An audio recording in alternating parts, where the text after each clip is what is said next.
This before, but even more so when I was younger, did I find myself with time in my hands like this. The most memorable day in my life was in October 1989, before the Berlin Wall came down. I was working in German TV on the western side, and I thought, I'll go into East Germany. And people said, no, don't go, it's boring there, there's nothing there. I went, and I remember everything about it. It was still communist. The texture, I'd never been in an urban space like it in my life, you know, no advertising, no lights, hardly any cars, a whole range of stuff. I had a stills camera, and I ran out of film within about 5 minutes. I then started drawing things, but I had to rely, there was no way of communicating with anyone. Boy, would I have wanted to have held my camera up and say, look where I am, it's unbelievable. No way of communicating. So my senses, I remembered it well, and I remember everything I did that day. So previous times it was much stronger. The first time I went to America ever, I was in Los Angeles, and I went to Venice Beach where Touch of Evil was shot, the opening shot of Touch of Evil by Orson Welles. And I just was agog, and I didn't have to find anybody to phone or to record it. I don't think I took any photographs, maybe I did, I can't remember. But the feeling of real presence, this lovely phrase of George Steiner, real presence, of really being there, was so memorable that I could call it up and write about it now. So this was almost like an enforced experience of that, where I just didn't have any dealings with people, you know, so it sort of means you really feel like you're on your own, like it used to be. Did film ever get in the way? Like this? The filming process, like having this time, having a relationship with technology instead of just experiencing it through your own eyes? That's a very good question. The smaller the camera, the more that helps. Abbas Kiarostami is brilliant on this. He says, you know, your job as a filmmaker is like a football manager. You tell the team of actors how to do it, and then you stand on the wings and let them go off and do it, and just hope that they do a good job.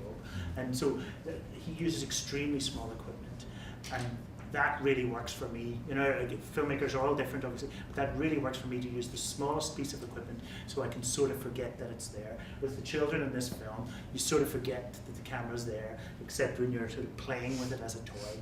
And that, so I can't think of any occasion where it got in the way. When it got dark, I wished it had, you know, night sensors so I could film in the dark, but that was the only thing. I think Thomas. Yeah, it's kind of an extension of the same question, but like as a filmmaker, I really have this conflict about sometimes either live something or document, or you know, in the document they film it or photograph it, and it's like, it seems like the impression I get listening to you is like the certain moments is just right and you're living it, like in East Germany or Venice Beach, and other times like at the Storm, you know, at the Macamores Festival, you're filming it, and it seems like you don't have any regrets about when you're filming and when you're not. And whereas I always regret what I don't catch, I always regret filming when I should have been, you know, living it. And you regret it both ways? Do you mean you regret when you did film? Yeah, when you didn't? somehow I always end up like feeling, oh, I could have just lived that instead of filming it. And other times I'm just like, if only I had my camera, this would be the right time to use it. And I wonder if it's just mentality, or if you've got like some trick to share about like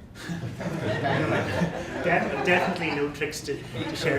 With like what I would say is, going back to that kind of sporting thing, I don't know much about sports, but I know sports people talk about this idea of the zone, the extra intense, highly adrenalized moment. And when, for me, even though this cost nothing to film, I started filming with film, and it was expensive, and so you could feel the adrenaline pumping through your veins. And as you know, adrenaline's there for a function, which is to heighten your perceptions, heighten your awareness in case the big beast that's coming after you, you know, mauls you. You know, that's where it comes from in our evolutionary cells.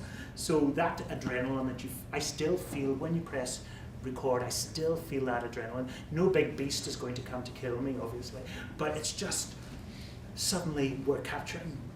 Suddenly this is an extra intense thing, And so it doesn't ruin the experience for me. Calling somebody and would say, guess where I am? I'm at Venice Beach. That would ruin it. That would dilute it in some way.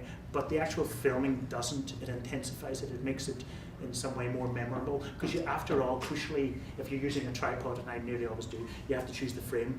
And so you're looking through the frame thinking, is that right, or should it be up there a little bit? That kind of feeling is fear related, and fear creates adrenaline, as we know, and that's why it doesn't despoil it for me.